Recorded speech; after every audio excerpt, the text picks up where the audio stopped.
Assalamualaikum warahmatullahi wabarakatuh. Perkenalkan, nama saya Lilis Sulastri. Saya akan mempresentasikan hasil penelitian saya yang berjudul Desain Bahan Ajar pada Fungsi Linier Berbasis Nilai-Nilai Keislaman melalui Didaktikal Design Research. Latar belakang masalah. Yang pertama, masalah dari penelitian ini adalah ditinjau dari kondisi peserta didik pada saat ini. Berdasarkan hasil observasi yang saya lakukan di MTS Muhammadiyah 5 Sukahning, diperoleh bahwa rata-rata nilai ulangan fungsi linier nilainya masih kurang dari KKM.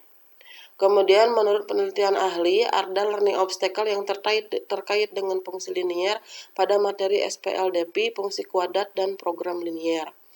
Berdasarkan hasil pengukuran secara nasional maupun internasional, disimpulkan penguasaan materi matematika peserta didik Indonesia rendah sehingga hal ini mengindikasikan adanya suatu hambatan.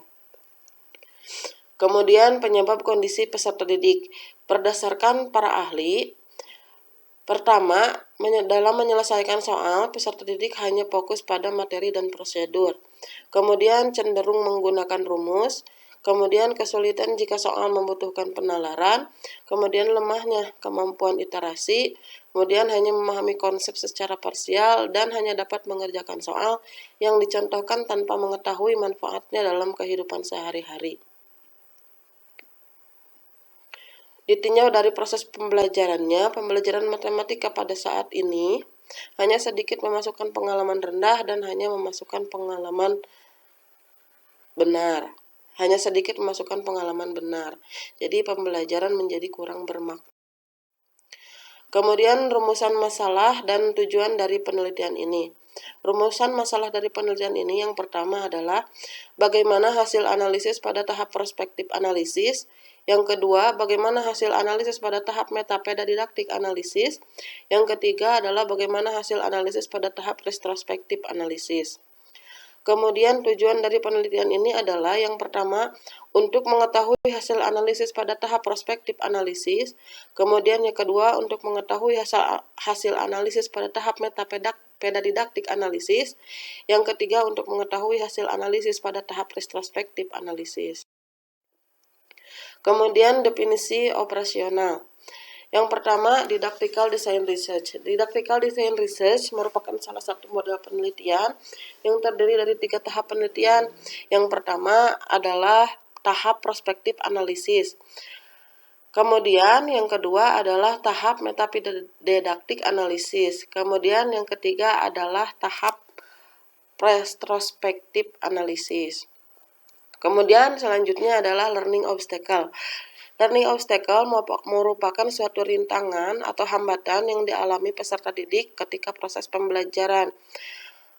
Learning obstacle yang akan diteliti pada penelitian ini adalah learning obstacle yang bersifat epistemologis atau merupakan learning obstacle yang disebabkan oleh terbatasnya pengetahuan peserta didik pada satu konsep saja. Kemudian learning obstacle yang terkait dengan didaktikal, yaitu merupakan learning obstacle yang disebabkan oleh pembelajaran yang dilakukan oleh guru. Kemudian selanjutnya bahan ajar berbasis nilai keislaman. Bahan ajar merupakan seperangkat tertulis yang bertujuan untuk membelajarkan peserta didik dan berbasis keislaman, yaitu merupakan nilai-nilai yang terkandung di dalam Al-Quran maupun hadis. Jadi bahan ajar yang bahan ajar berbasis nilai keislaman merupakan bahan ajar yang bersumber pada nilai-nilai yang bersumber pada hadis dan Al-Quran. Ruang lingkup kajian materi. Yang pertama, Didaktikal Design Research. Tujuan dari Didaktikal Design Research adalah untuk mengembangkan ADP. ADP pada penelitian ini dikembangkan melalui learning obstacle. Learning obstacle merupakan rintangan atau hambatan yang dialami oleh peserta didik. Kemudian untuk mempertimbangkan learning obstacle diperlukan repersonalisasi dan rekontekstualisasi materi. Kemudian juga diperlukan hypothetical learning trajectory, yaitu merupakan hipotesis terhadap berbagai macam lintasan belajar yang dialami peserta didik. Setelah itu, Setelah itu dibuatlah bahan ajar matematika berbasis dengan nilai-nilai keislaman. Itu merupakan seperangkat materi tertulis yang bertujuan untuk membelajarkan peserta didik, yang mana bahan ajar yang dikembangkan bersumber kepada nilai-nilai hadis dan Al-Quran.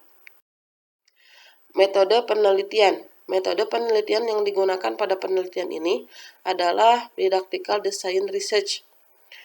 Kemudian terdiri dari 3 tahap. Yang pertama, prospektif analisis. Nah, pada tahap ini penelitian terlebih dahulu melakukan identifikasi learning obstacle yang dialami peserta didik. Setelah itu, setelah diperoleh hasil penelitiannya, kemudian disusun bahan ajarnya disesuaikan dengan nilai-nilai keislaman yang akan digunakan.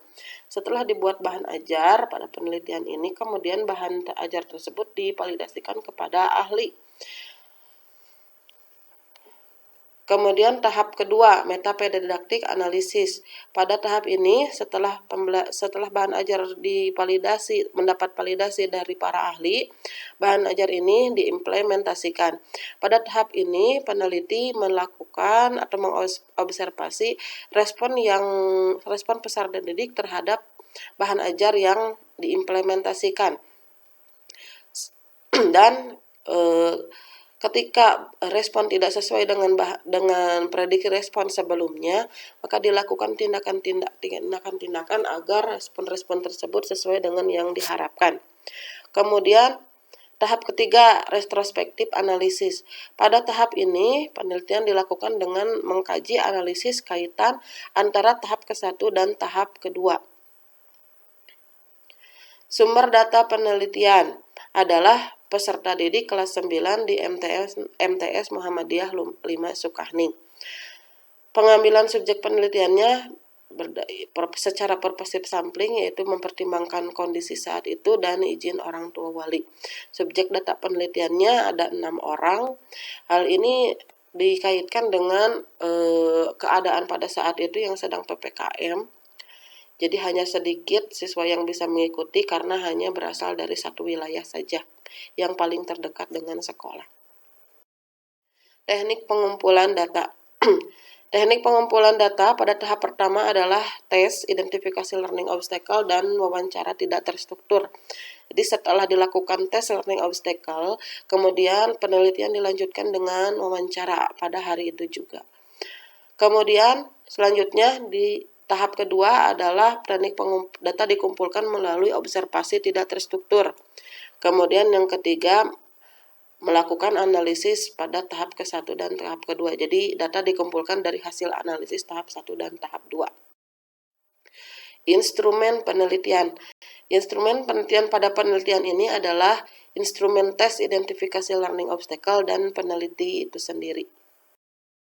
Teknik analisis data pada penelitian ini menggunakan teknik analisis data Miles dan Huberman yang terdiri dari 3 tahap. Yang pertama, reduction, yaitu merangkum, memilah, dan mengelompokkan data. Jadi data setelah diperoleh dari hasil wawancara dan tes, kemudian data dirangkum, dipilah, dan dikelompokkan menjadi beberapa kelompok. Kemudian yang tahap kedua adalah display.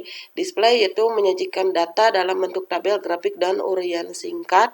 Kemudian yang ketiga adalah conclusion, yaitu untuk menyimpulkan data. Hasil penelitian dan pembahasan. Hasil penelitian pada tahap pertama yaitu adalah bahan ajar yang tervalidasi ahli dan didasarkan terhadap 4 kelompok learning obstacle yang teridentifikasi. 4 learning obstacle yang teridentifikasi yaitu yang pertama, learning obstacle yang terkait dengan materi prasyarat, yang kedua, learning obstacle yang terkait dengan konsep, kemudian yang ketiga, learning obstacle yang terkait dengan prosedur, kemudian yang keempat, learning obstacle yang terkait dengan masalah-masalah verbal. Kemudian tahap kedua, hasil penelitiannya adalah respon yang tidak sesuai dengan yang diharapkan sehingga diperlukan tindakan-tindakan. Kemudian yang ketiga, hasil penelitiannya adalah bahan ajar tidak dapat mengatasi semua learning obstacle, bahan yang teridentifikasi, dan bahan ajar revisi. Simpulan dan saran. Bahan ajar yang dibuat belum seutuhnya dapat mengatasi learning obstacle, oleh karena itu diperlukan perbaikan. Sarannya, diperlukan penelitian desain bahan ajar agar peserta didik lebih mudah memahami konsep aljabar. Sekian presentasi dari saya. Assalamualaikum warahmatullahi wabarakatuh.